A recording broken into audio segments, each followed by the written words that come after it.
Bienvenue dans l'émission Saveurs divines. Cette bonne nouvelle du royaume sera prêchée dans le monde entier pour servir de témoignage à toutes les nations. Alors viendra la fin. Ce pain céleste vous est présenté par Immaculée Niraneza.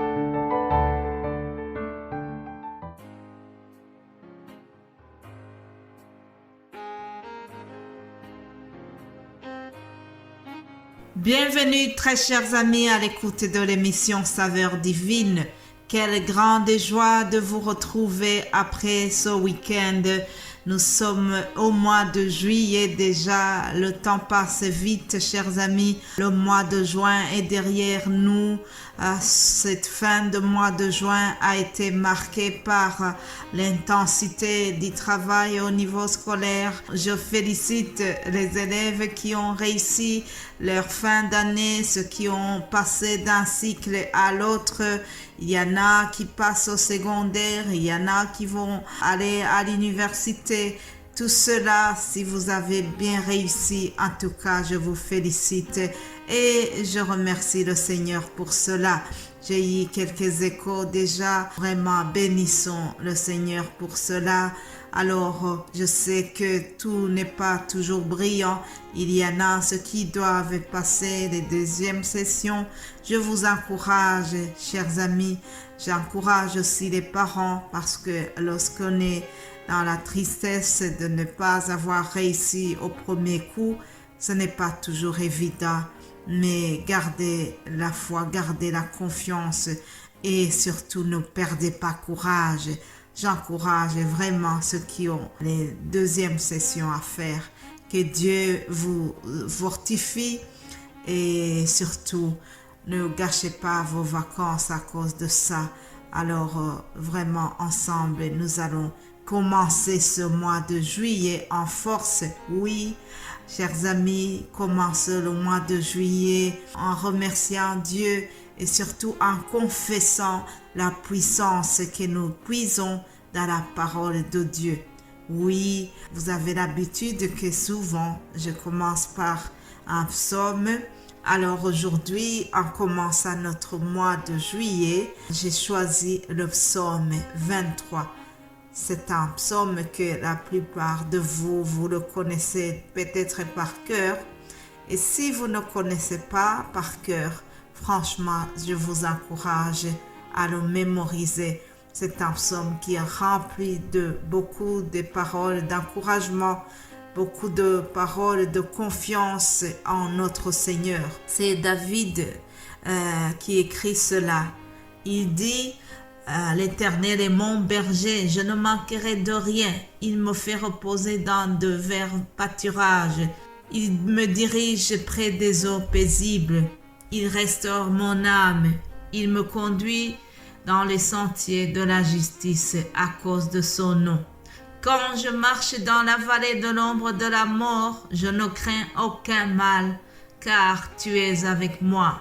Ta houlette et ton bâton me rassurent. Tu dresses devant moi une table en face de mes adversaires. Tu oins d'huile ma tête et ma coupe déborde. Alléluia. Oui, le bonheur et la grâce m'accompagneront tous les jours de ma vie et j'habiterai dans la maison de l'Éternel jusqu'à la fin de mes jours. Waouh! Quelle belle confession de foi! Lorsque David écrit que l'Éternel est son berger, il sait de quoi il parle. Nous sommes dans une période où c'est une société agricole.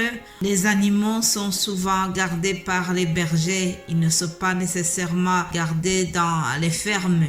Alors David, qui écrit, a été lui-même berger. Il était gardien des moutons de sa famille. Alors le rôle principal du berger, que ce soit à l'époque de David ou à l'époque d'aujourd'hui, en tout cas, son rôle principal, c'est de prendre soin et de protéger les brebis. Oui, le berger doit protéger les brebis et en prendre soin. Il doit veiller à la sécurité de ses brebis. David a fait tout cela quand il était berger. Alors, il fait un parallèle en disant que l'Éternel est son berger. Et puisque l'Éternel est son berger, il sait très bien qu'il ne manquera de rien. Alléluia. Alors il continue au verset 2, il dit que l'Éternel lui fait reposer dans de verts pâturages. Il me dirige près des eaux paisibles. Ah, chers amis, en ce moment où c'est la période des vacances, certains vont aller se reposer quelque part dans des endroits paisibles. Je souhaite que vraiment vous soyez dans un repos qui est paisible, dans un endroit de vacances qui est paisible.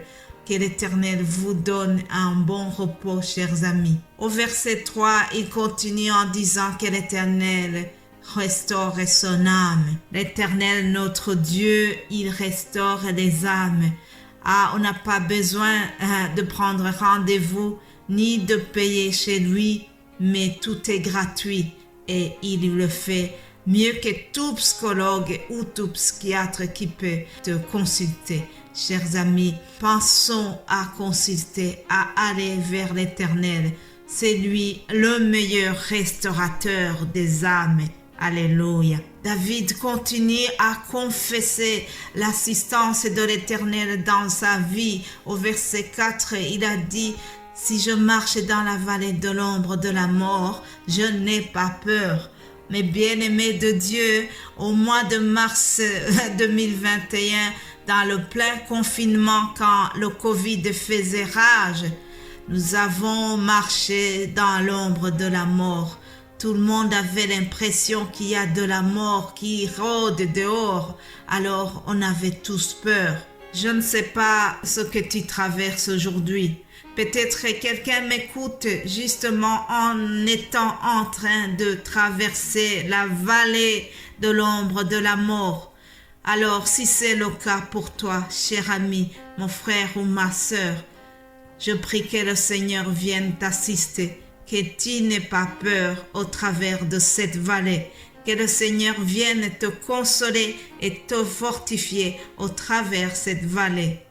Sois vraiment dans la confiance, confie-toi à l'Éternel et tu ne seras pas confus. David termine son psaume en disant: oui, le bonheur et la grâce m'accompagneront tous les jours de ma vie. Voilà ce que nous devons confesser en tant qu'enfants de Dieu, en tant que chrétiens, en tant que des personnes qui sont convaincues que l'Éternel est notre berger. Nous devons continuer à proclamer les paroles de Dieu sur notre vie, à dire que le bonheur et la grâce nous accompagneront tous les jours de notre vie. C'est ce que je vous souhaite en tout cas, que le bonheur et la grâce accompagnent tout votre mois de juillet que nous avons commencé. Alléluia. Mon temps est presque fini, mais je ne terminerai pas cet audio sans vous remercier, vous tous qui m'encouragez chaque jour, vous tous qui soutenez ce ministère Saveurs Divines d'une manière ou d'une autre. Que Dieu vous bénisse abondamment, abondamment, chers amis. Aussi, le lundi, c'est un jour où je vous donne le thème de la semaine que nous commençons.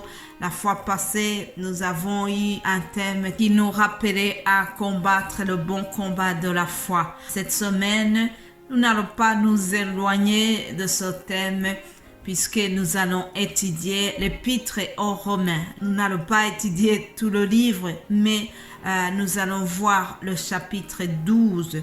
Au chapitre 12, je vous lis quelques lignes de ce chapitre 12. C'est un épître écrit par l'apôtre Paul en s'adressant donc aux Romains.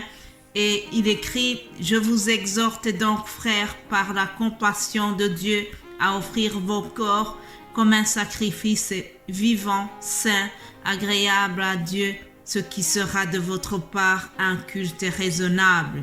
Au verset 2, et c'est celui-là que je vais traiter le mardi: ne vous conformez pas au siècle présent, mais soyez transformés par le renouvellement de l'intelligence, afin que vous discerniez quelle est la volonté de Dieu, ce qui est bon, agréable et parfait. Alléluia, chers amis. Ne nous conformons pas au siècle présent. Voilà l'exhortation que je vais donner demain. Nous allons méditer sur cela.